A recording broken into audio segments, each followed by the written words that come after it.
魏无羡道：韩光俊。蓝忘机在他身前默默回头，见他久久不说话，又道：何事？魏无羡脖子一歪，摇了摇头：没事没事，随便叫叫。他心里暗自琢磨，刚才那是他第一次跟蓝忘机一起夜猎。以往魏无羡自行外出夜猎，从未干过这么多体力活，仗着脑子灵光，总能想出些投机取巧的花招。可蓝忘机就不一样了，凡事都按部就班，亲力亲为，说是要查验每具尸体，那就一句都不漏过。夜猎一事，个人有个人的风格。依他看来，蓝忘机夜猎是沉稳有余，却失了些巧劲。而魏无羡自己又在长于取巧的同时，难免有点冒进跳脱。魏无羡不由得想，如果他的奇思妙想能跟蓝忘机的稳扎稳打联合一下，这样蓝忘机就不必如此劳累，而他也能在思绪脱缰时有人及时鞭打，二人取长补短，岂不是打遍天下无敌手？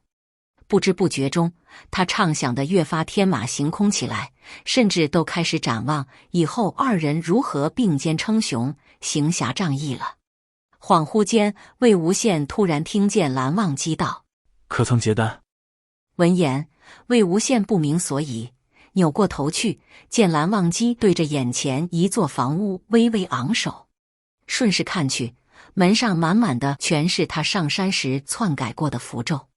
魏无羡心中一沉，看来先前偷用邪术，还是没能逃过蓝湛的眼睛。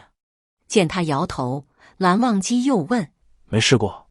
魏无羡撇嘴道：就我这破身子，哪有那结丹的资质？蓝忘机定定地注视着他，一双眸子颜色极淡，古井无波，却莫名让魏无羡觉得灼人。明明那边一言未发，自己倒急着辩驳了起来：韩光俊，你别这么看着我，我这不也是没办法吗？我天赋这么差，灵力这么低，只能学这些小把戏。况且我也从未加害他人，行得正，坐得端，不做亏心事，不怕鬼敲门。蓝忘机没有说话，在这沉默的空档里，二人为邪术吵得不可开交的曾经，一幕幕从魏无羡心头掠过，越想他还越发委屈了，苦涩地咕哝了一句：你以为我想这样吗？若不是情非得已，谁愿意走这些不入流的歪门邪道，受千人指摘，万人唾骂？谁不想堂堂正正，靠正道之途出人头地？说到最后，魏无羡索性两手一撒，闷声道：算了，你爱怎么想就怎么想吧，说了你也不会明白。也怪魏无羡自己记性太差，如今借着一句无辜良民的心壳子，差点就忘了上辈子蓝忘机是如何嫌恶他，竟然还盘算着要跟人家去夜猎，还展望要跟人家并肩称雄，真是不知天高地厚。魏无羡长舒了口气，顺带将心头作祟的几分失落咽了下去。片刻后，却听见蓝忘机轻声道：我明白。魏无羡面色一凝，转过头去。蓝忘机望着他，认真地道：你修习此道，若有金丹护体，纵使灵力低微，也可稳固元神，以保身心不受邪气反噬。魏无羡眨了眨眼：我这身子怎么可能结得了丹？我帮你。魏无羡惊得眼珠子都快掉下来了，深深怀疑自己是不是累出了幻觉。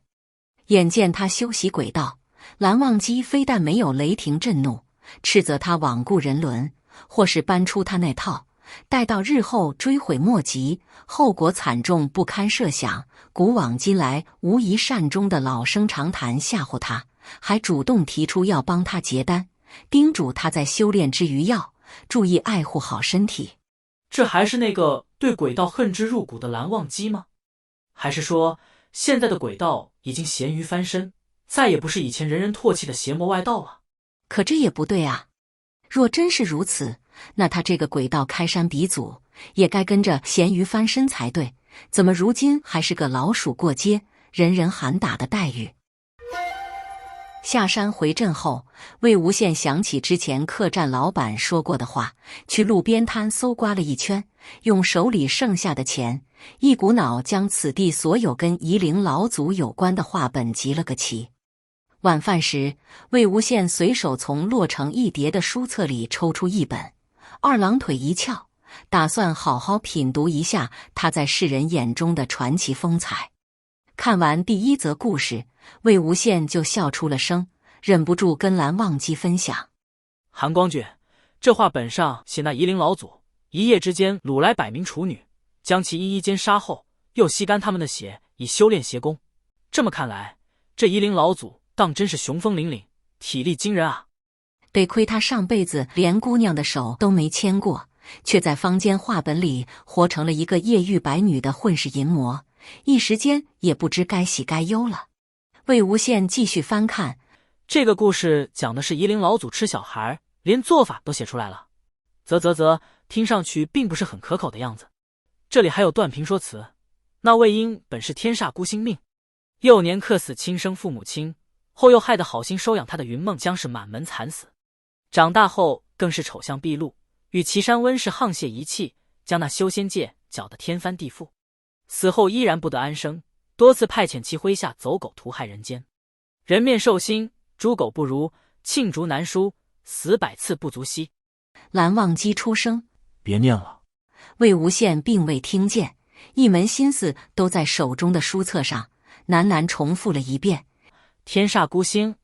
一边回味，一边嗤笑了2下，低声道：可不是吗？他捧着画本，又往后翻了几页，突然眼睛一亮，手指头指着纸上的字：这里，临时灭门案，可算让我给翻到了。蓝忘机又道：别念了。这次比上次响亮了许多，也严厉了许多，干巴巴的3个字几乎是从牙缝里挤出来的。魏无羡抬头一看，蓝忘机眼帘低垂，牙关紧闭，嘴唇隐隐颤抖，脸色极为难看。这副模样着实吓到了魏无羡，他赶紧识相地合上了书册，怯怯地哦了一声，便不敢吱声了。一阵沉默后，蓝忘机在桌上放了一锭银子，接着站了起来，转身离桌。魏无羡在身后唤道：韩光俊，你去哪儿？你不吃了？蓝忘机微微侧过头，冷声道：去找食魂煞巢穴。魏无羡望着他背影远去，心道：奇了怪了，蓝湛这人何时变得如此阴晴不定了？虽然已经累得只剩下半条命，魏无羡还是忍痛舍弃了满桌还没动筷的热菜，拖着2条沉甸甸的腿，紧跟着冲出了门。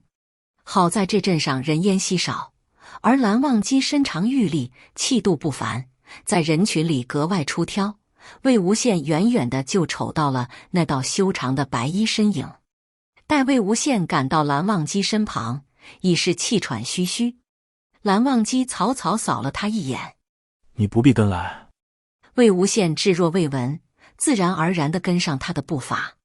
等到终于喘匀了气，魏无羡问道：韩光俊，咱们都把独秀岭翻遍了，也没找到食魂煞的巢穴，你还要去哪里找啊？蓝忘机道：周边山区。此地四面环山，除了独秀岭，其余都是光秃秃的孤峰，巍然兀立，壁立千仞。蓝忘机遇见空降山顶，又沿着山道下行搜寻，就这么翻找了2、3座山，魏无羡剩下的半条命也快消耗没了。到了又一座山顶，碧尘徐徐着陆，魏无羡却铁了心不下来了。蓝忘机见状，叹了口气：我说过，你不必跟来。